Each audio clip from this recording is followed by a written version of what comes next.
သူ့ကိုအရင်တင်ထားပြရတယ်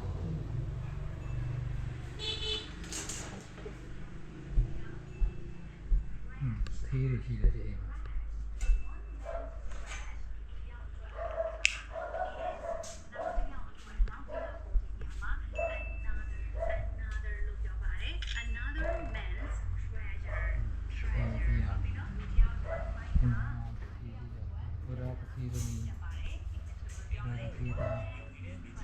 ဒီတမောင်းများစွာလောင်းချပြီးတော့တပတ်ကြာမှာတော့လက်ကမယုံနိုင်အောင်ဖြစ်ခဲ့တယ်။ဒါကတော့အိန္ဒိယနိုင်ငံရဲ့တသမမြောက်လူကြီးအများဆုံးနဲ့တသမမြောက်အကြီးဆုံးပြည်နယ်ဖြစ်တဲ့ Andhra Pradesh ပြည်နယ်ဖြစ်ပါတယ်။ဒီကလူများစုကနေရာလုပ်ငန်းကိုလုပ်ကိုင်ကြပြီးတော့စံစပါးစိုက်ပျိုးကြပါတယ်။ဒါအပြင် Andhra Pradesh ကအိန္ဒိယရဲ့ငါးထုတ်လုပ်မှု30%နဲ့